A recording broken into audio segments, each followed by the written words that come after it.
Olha, o economista, o professor Delfim Neto, esteve aqui conosco recentemente no Canal Livre e falou sobre a terceirização. Vamos ver o que foi que ele disse. Em princípio, a terceirização melhora a situação, porque, no fundo, é simplesmente uma extensão da divisão do trabalho. Toda essa intriga, na minha opinião, todo esse problema, é um problema típico de que quem vai ficar com a grana da contribuição sindical. É só isso. Agora, na minha opinião, esse esclarecimento é impossível.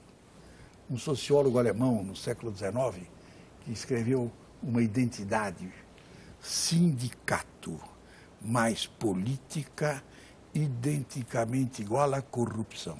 A justiça trabalhista não obedece à lei. Ela faz a lei.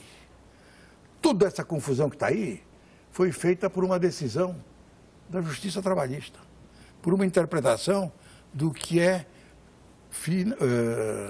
objetivos finais e meios e fins. Exatamente o que eu queria perguntar. Essa questão, essa fronteira, ela é muito difícil de precisar. Atividade fim e atividade meio. O que o senhor acha? Como é que se lida com isso aí?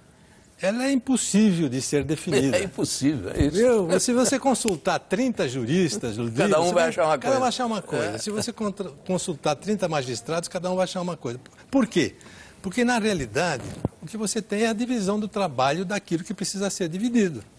E isso é fundamental para a sociedade, para a economia e, sobretudo, viu, Fábio, para o consumidor. Pouca gente atenta à importância da terceirização para o consumidor. Imagine o seguinte, que uma empresa construtora de um prédio de apartamentos, em lugar dela terceirizar a terraplanagem, a hidráulica, a pintura, a concretagem, ela viesse a ter que comprar todo o equipamento pesado de terraplanagem, contratar os funcionários, todo o pessoal da concretagem, contratar os funcionários, os pintores, e ficar com todos esses funcionários o tempo inteiro na ociosidade, porque tem hora que tem serviço, tem hora que não tem serviço. Quanto ia custar esse apartamento? 1 metro quadrado. Quanto ia custar esse apartamento? Seria uma desgraça para o consumidor. Então é importantíssimo você dividir o trabalho de uma maneira eficiente para poder atender o consumidor e fazer a economia rodar, porque vendendo o apartamento, a empresa vai reinvestir num novo apartamento, claro, e assim por diante. Isso que é fundamental. Agora, meio e fim você não consegue distinguir. Para uma empresa, por exemplo, ela produz o seu bem, ela pode achar mais conveniente ela mesma fazer o transporte desse bem até um consumidor.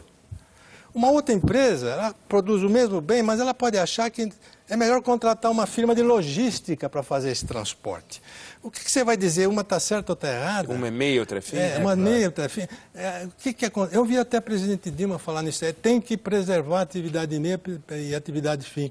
Eu não sei se ela se deparou com a dificuldade que existe, ou a impossibilidade de distinguir meio e fim. Se você vai construir um prédio, por exemplo, e terceiriza a parte elétrica, você não consegue definir qual é a atividade meio e qual é a atividade fim nesse caso. Você vai dizer, bom, isso faz parte da construção, então é meio, então é fim.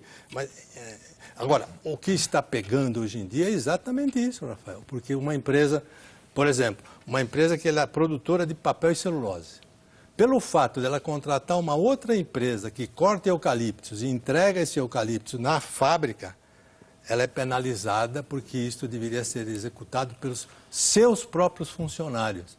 Então, a empresa teria que, na opinião desse magistrado, incorporar todos esses empregados no seu quadro. Bom, na Europa e nos Estados Unidos, há regras diferentes para a terceirização e existe uma maior liberdade de negociação entre o patrão e o empregado. Nós vamos ver como é que os nossos correspondentes Sônia Blota e Sérgio Gabriel mostram o problema para a gente.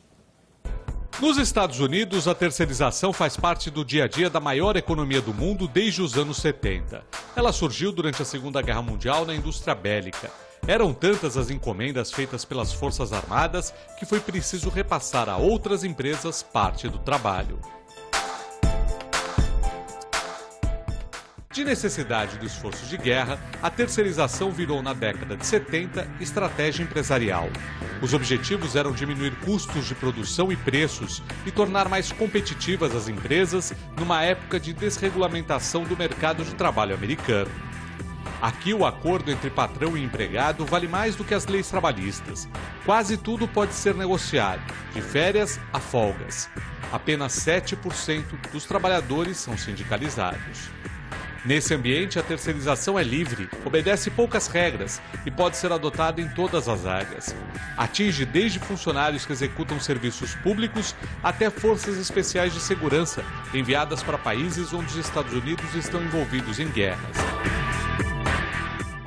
A maior polêmica entre os americanos é com a terceirização que provoca a exportação de empregos.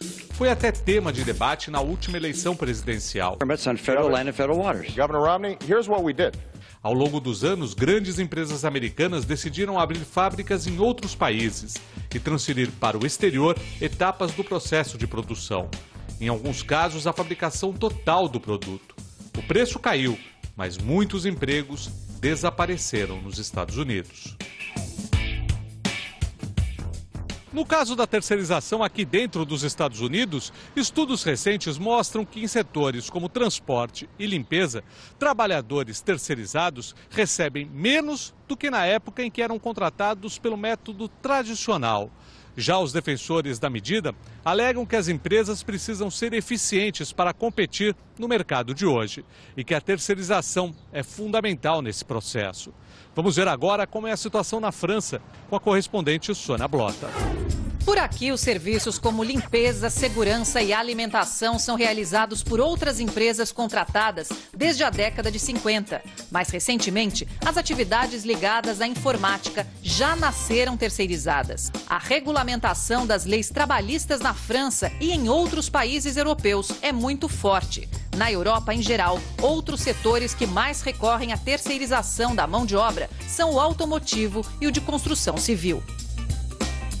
Assim como na Alemanha, aqui na França, a chamada atividade fim, que é a função ligada ao objetivo principal da empresa, não pode ser exercida por um funcionário terceirizado. Aqui não existe carteira de trabalho. As relações trabalhistas são feitas através de contratos entre patrões e empregados, que podem assinar um termo de duração determinada ou indeterminada de trabalho.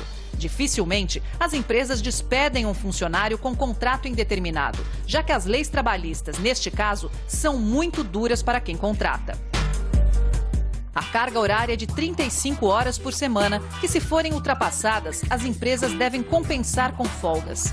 O 13º salário não é um direito, mas um bônus que as firmas oferecem. Mas há algum tempo os empresários pedem uma maior flexibilização do sistema de terceirização, sob a alegação de que o crescimento econômico fica prejudicado. Sônia Blota, de Paris, para o Canal Livre. Oi, Neg. Outro dia eu conversava com um grande empresário e a gente falava um pouco naturalmente sobre terceirização, sempre aparece essa conversa. E ele disse o seguinte: olha, esse assunto para mim, eu fico um pouco incomodado toda vez que eu escuto a ideia de que os empresários querem piorar a renda do trabalhador.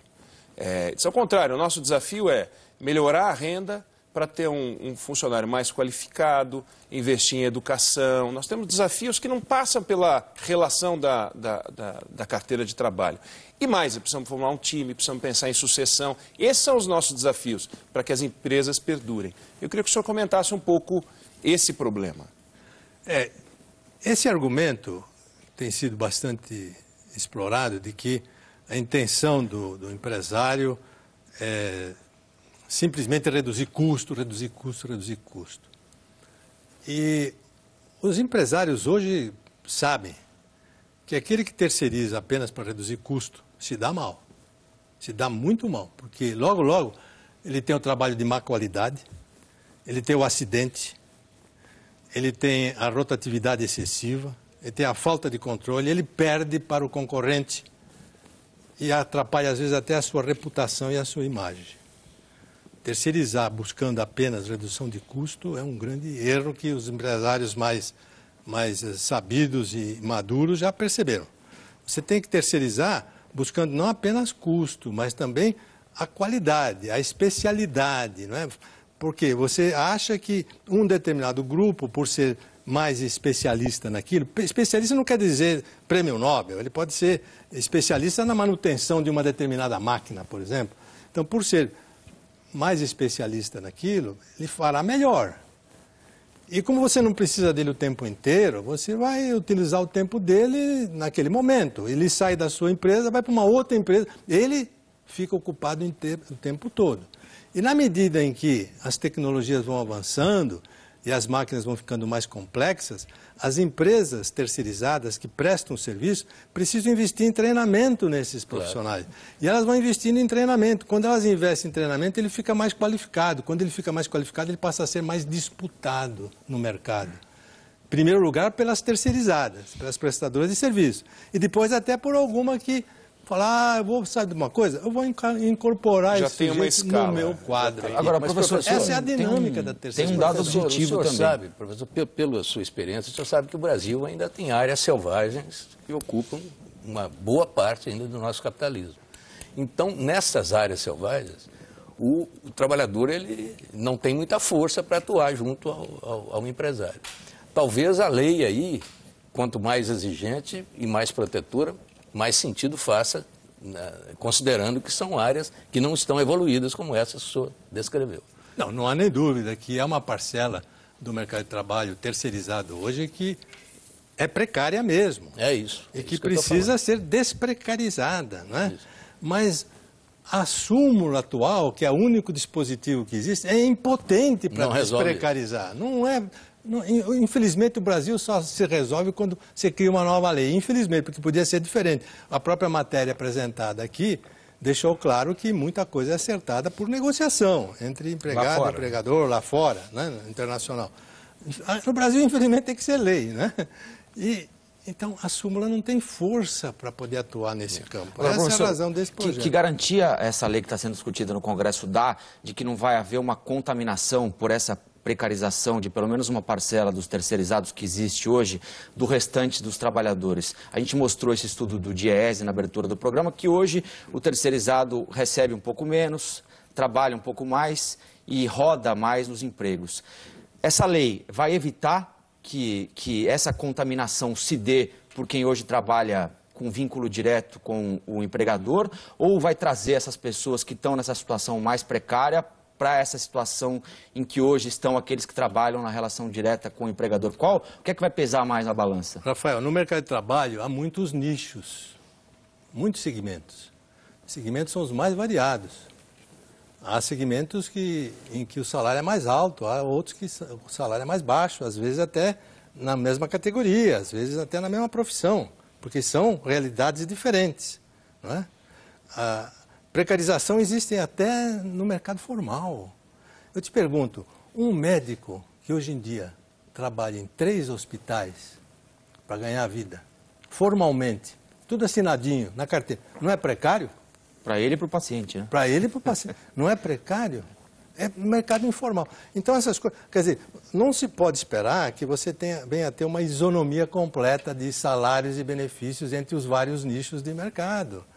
Com o decorrer do tempo, a própria concorrência no mercado de trabalho deve fazer uma convergência, né? Agora, esperar que uma lei dessas seja capaz de criar uma isonomia salarial, por exemplo, é impossível. Nenhuma lei desse tipo no mundo inteiro não é capaz de fazer isso. Se fosse capaz de fazer isso, os grandes problemas da humanidade de desigualdade social estariam resolvidos.